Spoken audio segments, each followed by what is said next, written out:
quand on se retrouve à Jérusalem, on est dans un haut lieu de spiritualité. Et Jérusalem, pour plein de gens, quelle que soit la religion d'ailleurs, ça veut dire quelque chose. Moi, ça veut dire Jésus, ça veut dire la montée au Golgotha, ça veut dire Jardin des Oliviers, des choses comme ça qui me parlent incroyablement.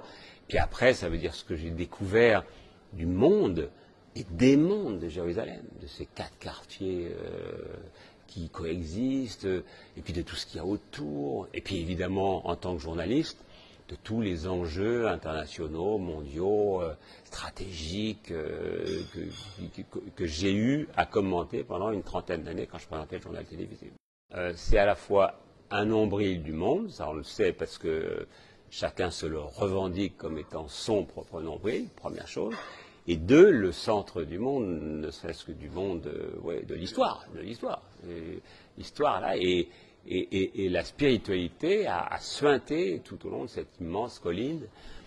Et c'est très impressionnant de se retrouver à Jérusalem, bien sûr.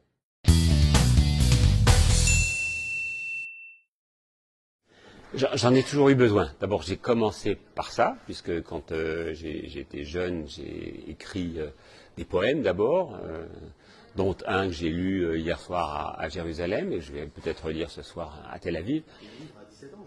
Oui, et puis le livre après, Les Enfants de l'Aube, que j'ai écrit, j'avais 17 ans en effet.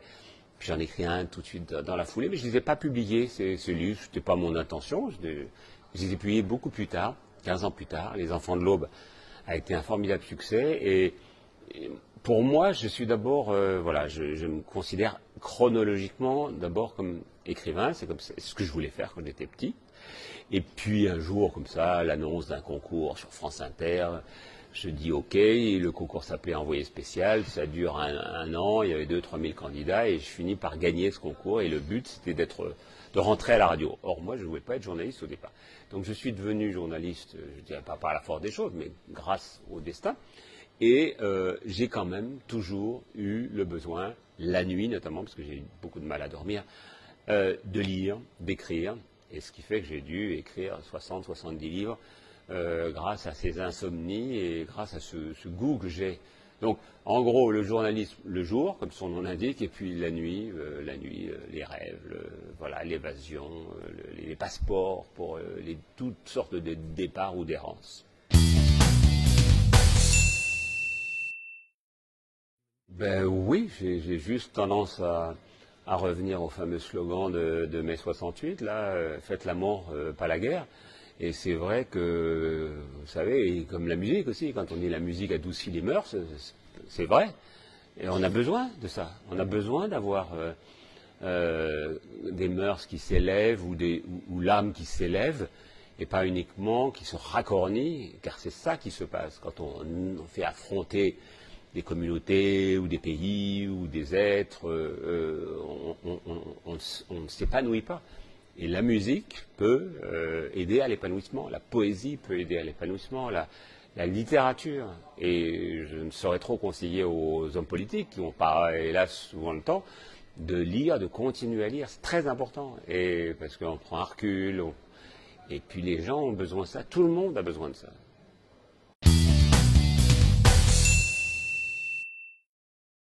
Se retrouver avec un livre de poche et se lire Rimbaud ou Tourguenieff ou Hemingway ou Laurence d'Arabie, c'est formidable. C'est vachement plus chouette que de jouer en permanence à des jeux vidéo. Enfin, en tout cas, c'est plus enrichissant. Puis ça vous transporte surtout. J'aime cette idée du transport. Quand on dit les transports de joie, c'est quelque chose de magnifique.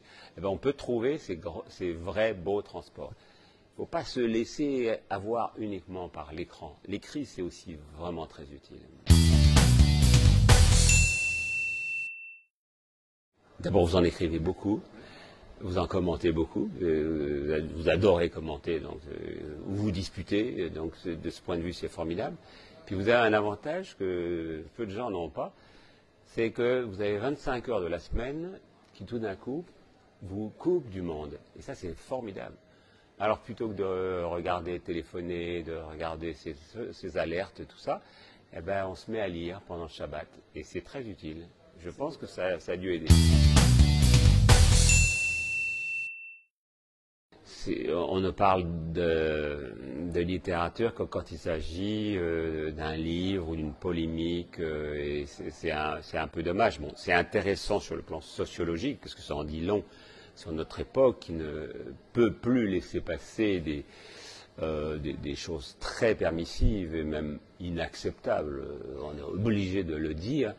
Mais en revanche, sur le plan de la littérature, ça ne nous indique pas uniquement le chemin. Bon, ça fait partie de la libération, ce qui est d'ailleurs très utile à savoir, c'est-à-dire qu'un livre peut être le réceptacle de la libération de la parole, donc ça veut dire qu'il en a pour de longues années encore, le livre, mais c'est un phénomène plus, je dirais, sociologique, historique, que purement littéraire. Oui, bien sûr, bien sûr, bien sûr. L'occasion de l'interviewer Interviewé, comme beaucoup, en effet. Voilà, c'était une époque où, quand même, quand on va creuser, et ce qui a été mon cas, et qu'on découvre qu'on n'est pas uniquement dans le fantasme, comme je pouvais l'imaginer au tout début, dans ce qu'il racontait, il y avait des additions de noms. On se disait, tiens, au fond, ce type-là, peut-être qu'il se vante un peu, peut-être qu'il en rajoute. Après, on découvre que non, d'une part, et puis qu'ensuite, il s'adonnait au tourisme sexuel, ce qui est insupportable. Alors, je veux dire, aucune époque ne peut tolérer ça. Ben, c'est venu assez progressivement. Et j'ai trouvé que globalement c'était une bonne chose. Alors, il ne faut pas oublier qu'il y a toujours des victimes collatérales dans ces cas-là. Il y a pas mal, il y a eu des dénonciations calomnieuses, il y a eu des gens montrés du doigt d'une manière parfaitement injuste, mais globalement, il était utile que ça se fasse. Pourquoi? Parce qu'il y avait des gens, en ce moment on est en plein dans le procès d'Harvey Weinstein, qui pensaient que tout était possible. Je suis producteur, donc j'ai à ma disposition des actrices, j'en fais ce que j'en veux. Non, les codes des rapports humains ne permettent pas ça. Voilà, il faut le savoir. Première chose. Deuxièmement, on est dans une société qui est de plus en plus égalitariste, s'agissant des rapports entre les hommes et les femmes, et c'est une bonne chose. Il reste encore un gros boulot à faire sur le rattrapage salarial, parce que souvent les femmes gagnent moins que les hommes. Mais en revanche, beaucoup de travail a été fait sur le paritarisme, sur le fait que désormais en politique, il y a pratiquement autant d'hommes que de femmes dans un gouvernement, des choses qui ne se faisaient pas, qui n'étaient imaginables il y a 30 ans, et qui d'ailleurs en Israël ne sont pas encore tout à fait au point. Là, c'est vrai, quand on regarde le nombre de ministres ou le nombre même de députés à la Knesset, là, il y a encore du boulot à faire, alors que Israël est une démocratie par ailleurs, on le voit bien à travers son système électoral. Bon, ça c'est bien que ça existe, et c'est bien aussi que des femmes qui ont vécu très douloureusement, il y a des gens qui ont vécu très douloureusement des tas de choses qui leur sont arrivées dans leur enfance et qui ont eu des vies cisaillées, ou brisées même parfois, que ces femmes puissent s'exprimer. Et là, du coup, je pense que, bon, il y a un certain nombre de machos qui ne les écouteront pas, mais les autres diront, ah oui, alors ça, on n'a pas le droit de faire ça. Et rien que ça, c'est utile.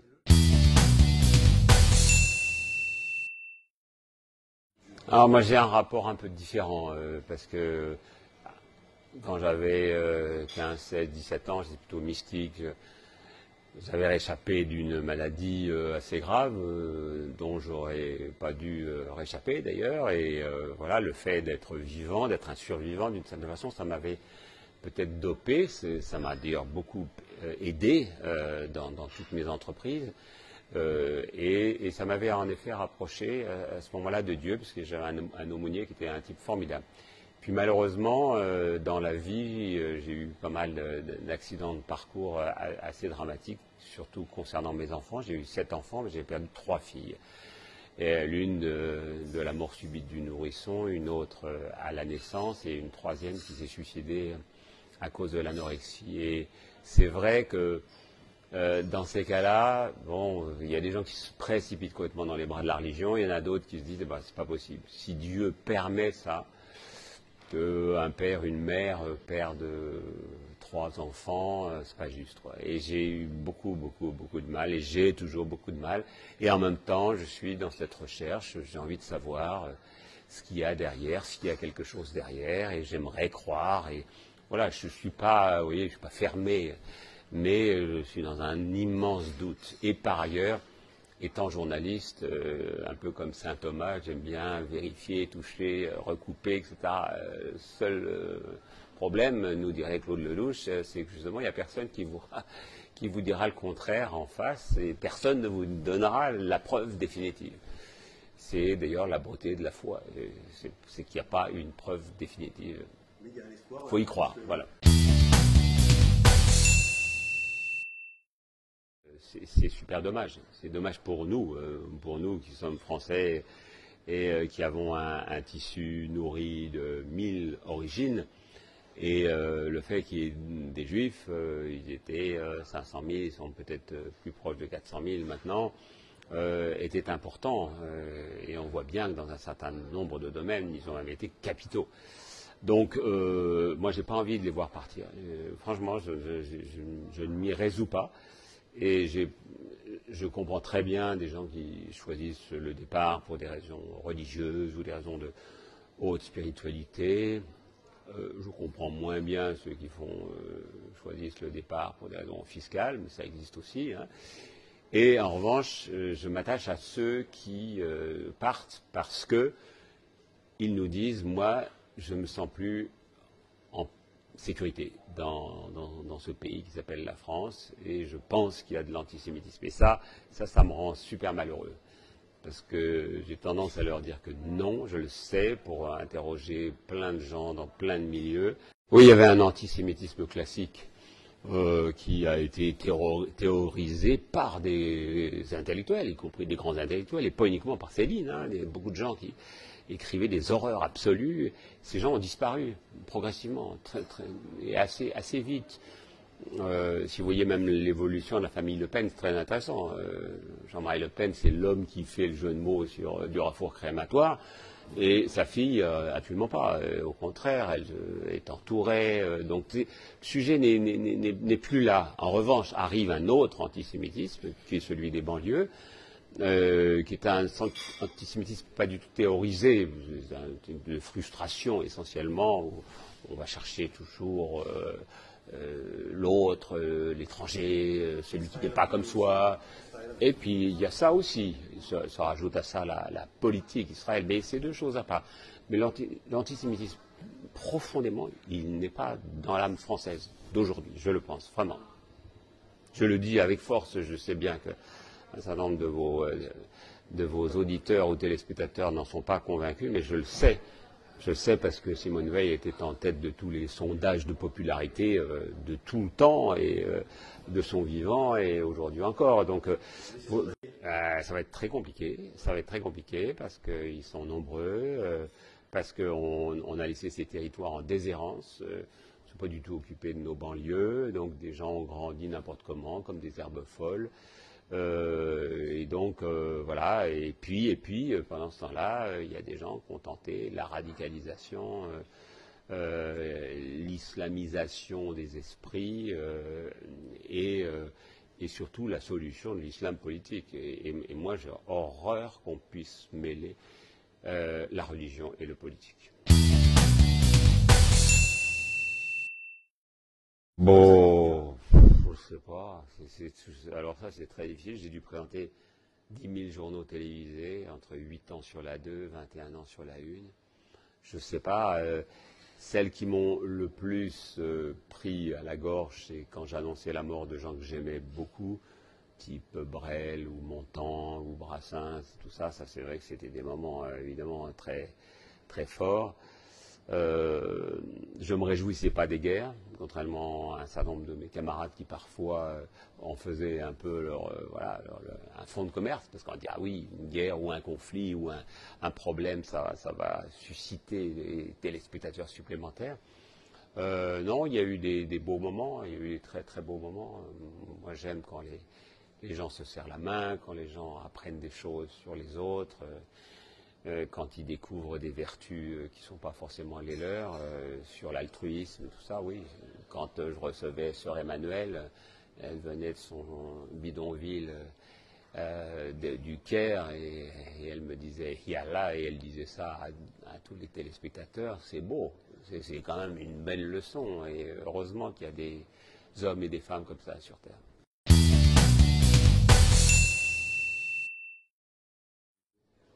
Ah oui, c'est une histoire qui m'a beaucoup marqué et qui me marque beaucoup en ce moment, parce qu'il se trouve que sa maman est morte il y a quelques jours. Et j'ai appris ça par son père, par le mari en tout cas, qui était divorcé. Et le drame, c'est que ces deux-là qui m'avaient été tellement reconnaissants d'avoir sorti Florian des griffes de Saddam Hussein, c'était en 1990, qui m'ont demandé d'ailleurs d'être le parrain de ce petit Florian qui avait 18 mois à ce moment-là. Le drame, c'est que 10 ans après, Florian est mort dans un accident de voiture. Et donc voilà, souvent j'y repense, je me dis, on l'a sauvé d'un drame qui était quand même assez fort, enfin, qui était à sa porte, et puis finalement, bon, ça n'a pas empêché de nous quitter. Donc voilà, c'est une histoire qui a eu beaucoup d'importance pour moi dans ma vie, et je suis heureux d'avoir sauvé cet enfant avec mon équipe, puisqu'il y avait une équipe de télévision qui m'accompagnait, qui a été absolument nickel dans cette affaire, qui ne m'a pas reproché un instant de lui faire prendre des risques inconsidérés. Et voilà, c'est comme ça, et ça m'a... je pense qu'on est aussi sur Terre pour aider un peu les autres. Là, quand je fais la maison de Solène en hommage à ma fille Solène, donc c'est un hôpital qui est essentiellement destiné aux jeunes enfants, ou plutôt aux adolescents suicidaires, anorexiques, boulimiques et autres. Je me dis qu'elle n'est pas passée sur Terre pour rien, et j'en suis heureux.